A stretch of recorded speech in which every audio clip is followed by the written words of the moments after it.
Hey, everybody in internet web land. Welcome back for those of you who've been part of the character creation videos, and welcome for the first time to those of you who have not to my Let's Play of Nobunaga's Ambition Taishi. I am the Mysterious JG. Let's watch the intro, and then I'll do a little bit of chit-chat. I'll try my very best not to spend the entire video just flapping my gums, and get started with the Let's Play of Nobunaga's Ambition. That handsome fellow there. That handsome mustache.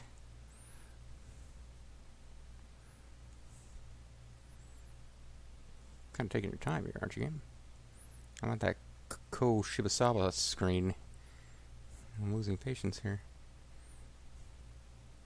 Well, we got the Koei Tecmo Games screen first, of course, and now Shibasawa. Oh, it's not, but it's a historical simulation series. That's the one, yeah. Give me that historical simulation series epic intro. I love this, I really do. Great commentary already, me going ba-ba-ba along with the music. But it's Nobunaga's ambition. He just wants a really good hot dog. That's all he wants.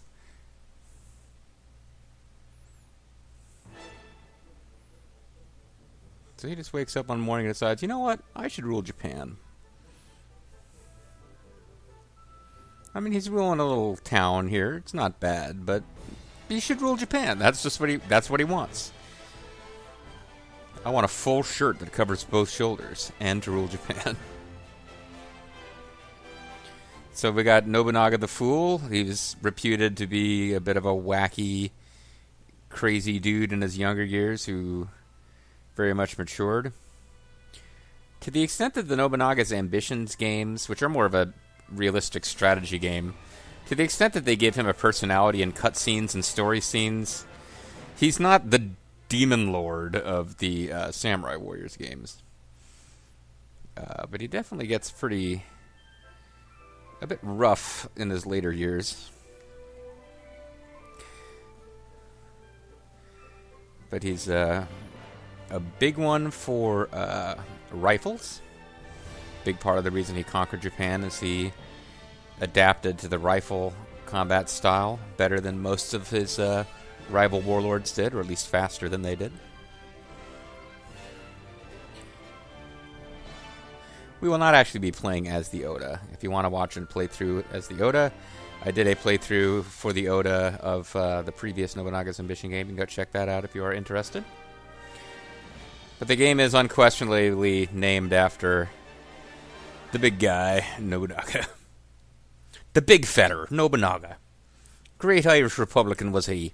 Sorry, being silly. Nobunaga's ambition. Oh, Taishi. thank you, narrator guy. So, alright. Basically, the premise of the game, for those who are not already familiar, is it's a strategy game where you pick a clan and you take over Japan. There's been one Nobunaga's Ambition game that tried to take the single officer approach instead of you controlling the entire clan approach. It was called Nobunaga's Ambition. I own that. I played around with it a bit. Never made an LP of it. I mean, so many other things to play. I don't imagine I'll ever get to it because it just didn't grab me. I might go back to it and give it another chance sometime. But it wasn't doing anything for me with the little bit of play that I did in that game.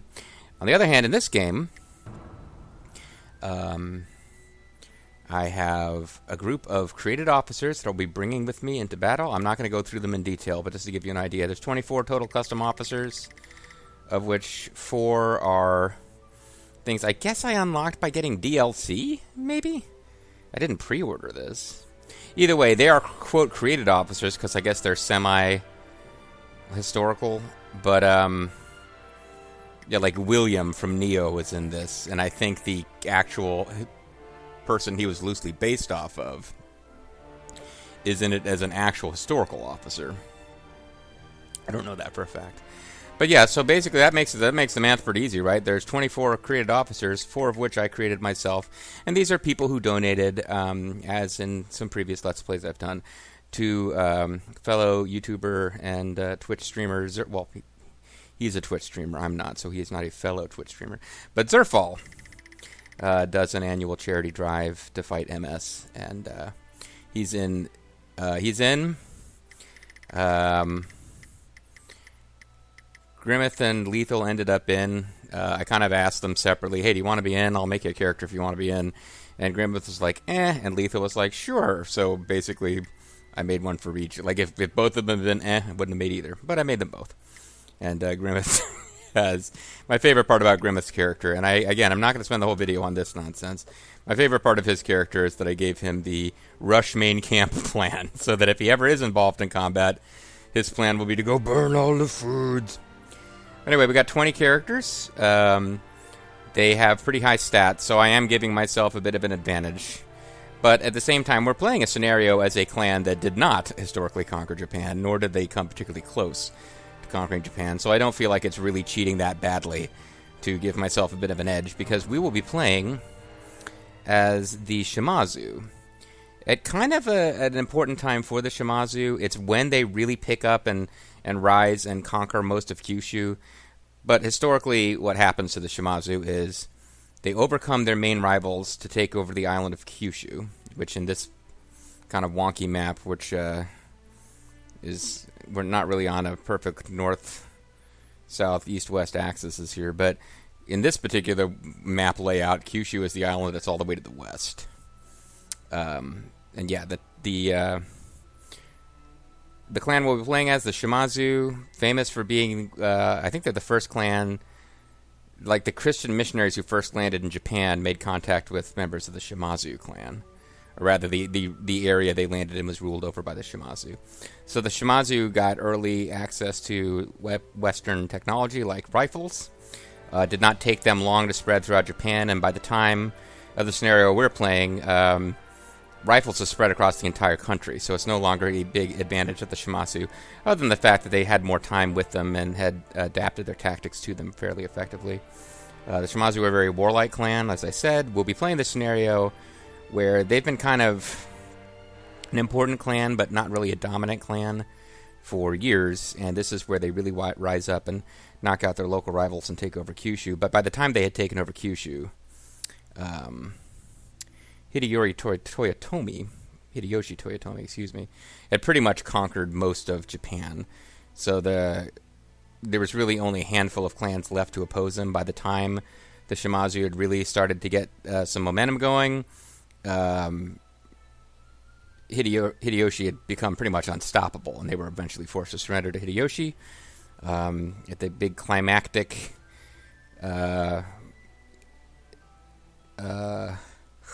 Sengoku Jidai, ending battle of Sekigahara, the Shimazu fought for the losing side. They're known for the valor they showed in that battle, but they ended up on the losing side, and we're not obviously the clan that took over Japan. But we will be playing again as them in the hopes that we can take over Kyushu before... like, the Toyotomi are not even a force on the map yet, because the Toyotomi come out of the collapse of the Oda. And the Oda are still a going concern at this point. So the hope is that we can take over Kyushu before potentially the Oda, possibly the Hojo, the Uesugi, the Takeda. There's a couple of forces that have a good shot at taking over enough territory on the mainland of Honshu before we're strong enough that, by the time we take over our starting island, it might be too late for us to have the power to actually go into the rest of Japan. In the short term, our issue is going to be, I'll forget their name, we'll be finding out shortly, our main rival on Kyushu. And then in the medium term, we're potentially going to have big problems with the Mori, who are that kind of orange clan there.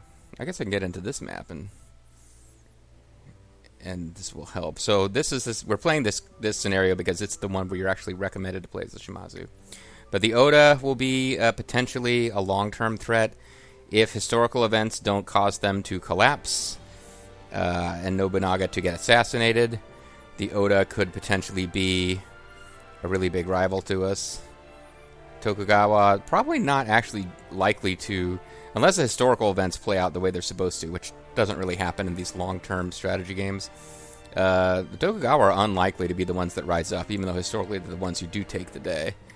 Kenshin, always threatening, although he's very far away from us, so by the time we get to him, we should be pretty powerful.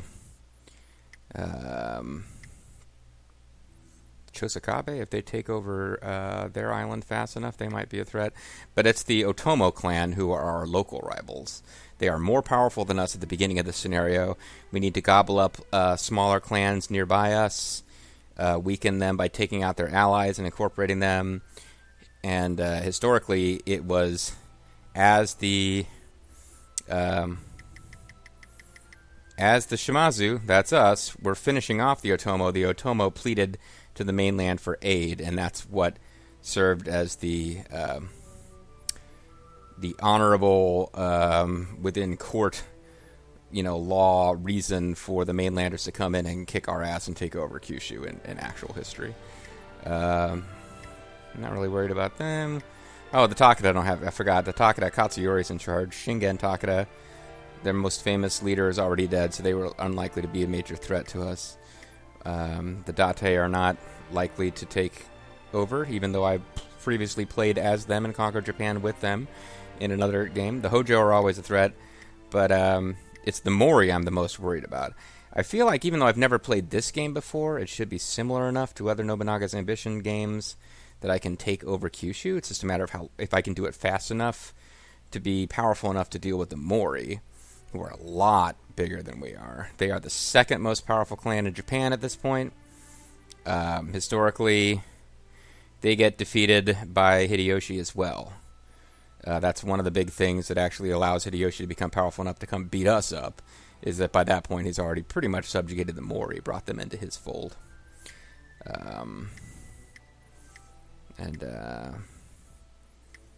Yeah, these guys, I guess, are our enemies. So they're kind of dangerous, but they're not as dangerous as the Otomo.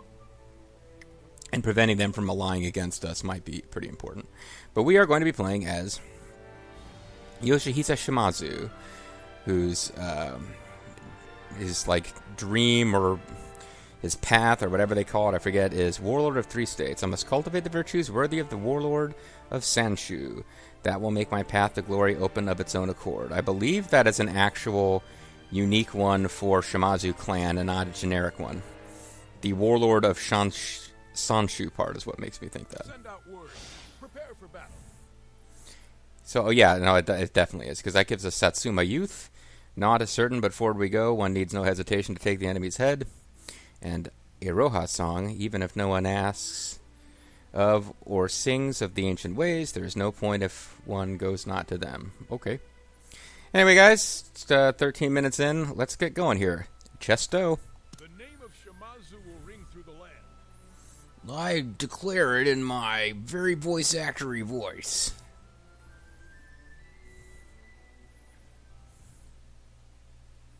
Solemn wish. 300 years have passed since Tadahisa Shimazu, founder of the Shimazu clan, was duty-bound to protect the Saikaido triad provinces of Satsuma, Osumi, and Hyuga. Internal strife had compromised the Shimazu clan's hold on Osumi and Hyuga entirely, and what remained of it over Satsuma looked tenuous. There's every chance I'm mispronouncing every other Japanese term. Don't go crazy trying to correct my pronunciations. It will have little effect. I'm a white dude from America. I do my best. You're not going to make me significantly better, so don't put a lot of effort into trying. Later, Chisinai Shimazu, also known as Tadayoshi Shimazu, because everyone in this period had 8 names, would be credited for restoring the clan from the brink. And I almost went back and played this earlier scenario, but I think it would have had fewer unique plot events for us, because the scenario where he's in charge isn't really built for the Shimazu. It also would have been a bit of a cheat, because it would have given us tons of time to get ready, because nobody else would have built up any power at that point. He further unified Satsuma with the aid of Takahisa Shimazu, a celebrated Shimazu leader for his tenure as the 15th clan head and father of the 4 Shimazu brothers. You're going to be hooked on the brothers, guys.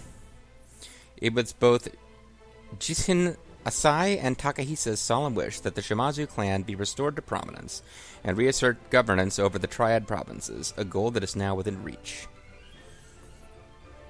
Only Ito left on the list now. Pitiful. I can almost hear them gasping their last breath. then it's our duty to encircle Sarawara and put his men out of their misery. Once Ito is destroyed, Otomo will... We really need to come up with voices for these guys. Once Ito is destroyed, Otomo will rise to replace them in battle. We don't have the luxury of complacence yet. Otomo has men and resources in abundance. It would be ill-advised to face them without taking significant precautionary measures. Indeed. Political sleight wins battles just as surely as any sword. We'll start by stockpiling resources so we can weather war with the Otomo if the need arises. After that, we march men into Hyuga. Aye. Understood. Takahisa Shimazu was succeeded by his heir Yoshihisa. In Jisenasai's own words, Yoshihisa was a person of virtue by nature, having the character to rule over the Triad provinces. At his side were his three younger brothers. The eldest of the three, Yoshihiro, was praised for having martial vigor and outstanding powers of reason. For those of you who are Dynasty Warrior or Samurai Warriors fans, he's the guy, he's one of the playable guys. He's the first Shimazu they made playable. He's the one who goes around with a giant mallet. The other Shimazu, I'm not really sure which one he is, actually. I get a little bit confused. But he's the nephew, so he might not be of age at this point in the scenario.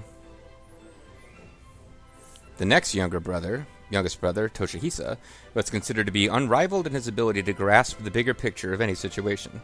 Also, he's like the policy manager. And the youngest brother, Iyahisa, was skilled at the art of warfare. The four brothers set about putting their respective talents to work on realizing the solemn wish that drove the Shimazu clan. Oh! Off-screen I goofed around with this a bit, and it was Bean who acted as our tutorial, but apparently Lady Tolpanzer knocked her off. Lady not like murdered her, but Lady Tolpanzer, by the way, name is in all caps because that's the way the name was put in the character submission. I thought about not making it all caps and then noticed that lots of other stuff was not in caps. It's not like the entire character submission was in caps. And Lady Tolpanzer, the actual YouTube user who submitted this character, uses an all caps YouTube name. So I assume Lady Tolpanzer is meant to be all caps. If not, Anyway, Lady Tolpanzer! Lord Yoshihisa, please take a look at this map. By selecting the daimyo you wish to know more about on it, you can find out what they are thinking. Oh, we have mind-reading powers, huh? Warriors all live through this world of war with resolve in their hearts. Let's take a look at the resolves of the daimyo around us. Lord Yoshihisa, you have the integrity to lead Sanshu, and because of that integrity, we can use our full strength. The goal of this game is to gain control over half of the bases on the map and to lay down a warband. To capture bases, you'll need to attack hostile clans or make them your vassals through diplomacy. For that, you'll need to strengthen your army and make your lands prosperous. To gain the strength to support many subjects and soldiers, you should first secure your gold and provision income. Okay, so we have income and we have harvest. Our aggression level is normal. Apparently I can press, probably not right now, but I could normally press L3 and R3 to get information about bases and soldiers. I have to stress, I have played almost none of this game before, so we will be learning as we go. Should you recruit all the soldiers your home can handle and employ, talented officers to command them, and employ talented officers to command them, your lands will naturally grow prosperous. To maintain your land's increased power, you will also need to secure peace with the other daimyo. You're on the weird blue map. Through diplomacy. Now let us work to bring your resolve into fruition. Commerce is a command that allows you to have a hand in the trade zones that cover the land in order to increase your gold income. Gold is needed for a variety of orders, as well as the infantry's monthly stipends. The small icons spreading throughout the land are normal trade zones, while the large icons are special trade routes. Okay, I don't see what they're saying with small and large icons. By expanding into a normal trade zone, you can obtain gold income every month. This gold increases as the trade zone develops every month. Though trade zones with multiple clans expanded into them develop faster, they have to split up the income. Furthermore, large special trade zones such as Sakai do not need to be expanded into. They grant income simply by being in your territory. Now, try selecting the Commerce command and expanding into a normal trade zone. To open up the Commerce command, first press the crest button on the bottom left of the screen to open the command list. Remember, you can use the crest button to get to any command, not only the Commerce one. So the crest button is a big Shimazu logo, which we don't actually... It's in the bottom left corner, but we don't actually press it. We just press square. Open the Commerce command. Try choosing one of the normal trade zones on the map. The number next to the plus sign is the monthly gold income. We want to go after trade zones with more income. The income gained from a trade zone is based on its productivity, level development, and our influence. Okay. Teal-colored normal trade zones are ones that we have already expanded into. White trade zones are ones we have not expanded into yet, and the ones with red numbers are trade zones we cannot expand into. To expand into a trade zone in another clan's territory, you need to form a trade agreement with them through diplomacy. Trade zones without the trade agreement will be displayed in orange. The white circle icons are marked. White circle icons are normal trade zones you can expand into. Select one of them. So it looks like we haven't expanded into very many trade zones at all. So probably at the very beginning we're going to be doing a lot of just building up our own territory. But let's say plus 74, plus 99 with horses, plus 511. Maybe we've already expanded into this one. Oh, that's Satsuma. It says expanded.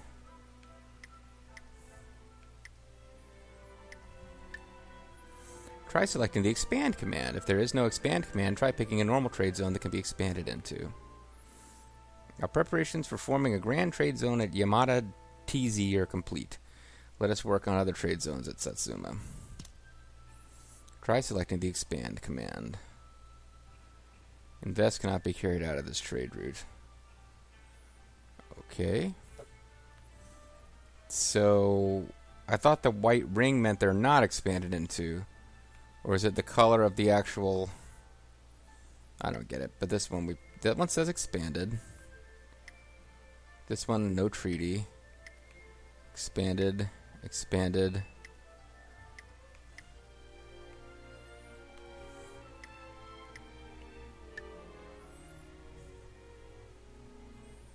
You cannot order invest at this trade route, but is that the same as saying I can't expand in it? View modes, report list.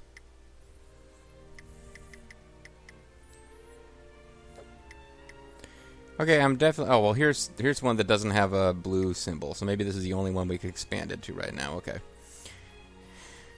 Kushikino TZ has a gold mine. With the bountiful gold mined in this trade zone, the income is greater than other trade zones, so we would definitely want to expand there.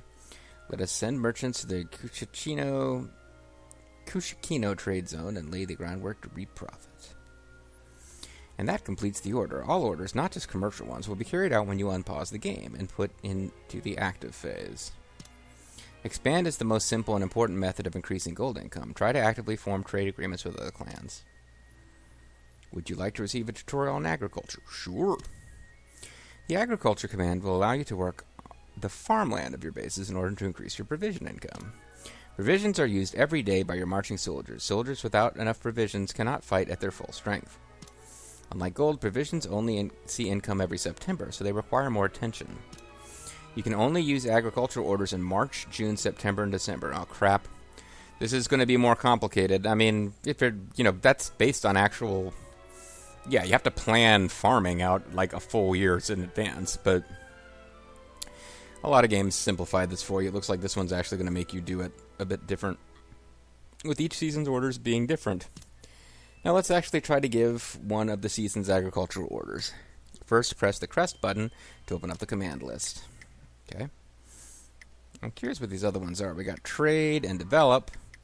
This is commerce, which features expand. We can give rewards, we can marry people, we can retire, we can delegate. Oh, we can exile people. Neat. We can switch where people are working. Infrastructure, repair, construct, raise, upbreed. Goodwill missions may be important in this game. Let us select a base to give our agricultural orders to. Bases that flash yellow will be particularly well affected by commands, so I recommend them. Okay.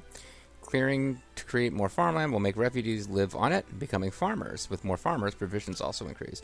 Bases that flash red do not have enough harvest to feed their people. This results in a drop in popularity. Select a base on the map. So we want one that's, they said glowing yellow. Well, there's one glowing yellow. What a coincidence. There's the one specifically. The bigger factor in determining provision income is how much farmland a base has. The more farmland there is, the more farmers and provisions there are. Clearing out more farmland is not the only way to increase provision income. Increasing fertility, water control, and productivity all lead to greater harvests. Fertility lowers gradually with every harvest. Try to keep it at certain levels so you do not end up with terribly barren farmland. Water control does not only improve provision income, but it also prevents harm from disasters such as typhoons. This is particularly useful in Shikoku and Kyushu. So, yeah, we are in Kyushu. Though it raises productivity, it will return to a certain point in September. So try to use it again against the base with the largest farmland. I don't understand what they're saying here. Though it raises productivity, it will return to a certain point in September, so try to use it against. I don't... Yeah, what is that, though? We had fertility and water control, and this is whatever the third one was, which I've already forgotten. The commands we can give during autumn are clear and labor exemption. This information shows the effect of the command. For example, for clearing, it shows that farmland increases while water control decreases. The small icon shows what will be consumed. For clearing, gold and labor is consumed.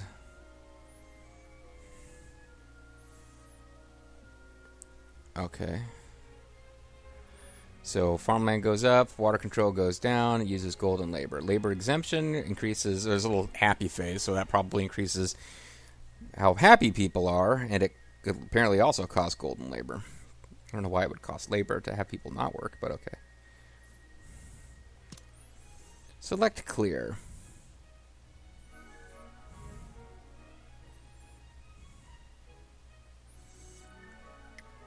I kind of wish I understood what that little icon in the bottom left of that triangle represents. Understood. Understood. I will order the farmers at Tiramisu Castle to clear the land and make more space for farming. The labor, fertilizer, and seeds used up in agriculture will be restored to a certain amount every September. It is important to decide how you will use them throughout the year. Agriculture takes time. If you go into the active phase, the fieldwork will be finished by the next season. Okay, so now what do you want from me, game?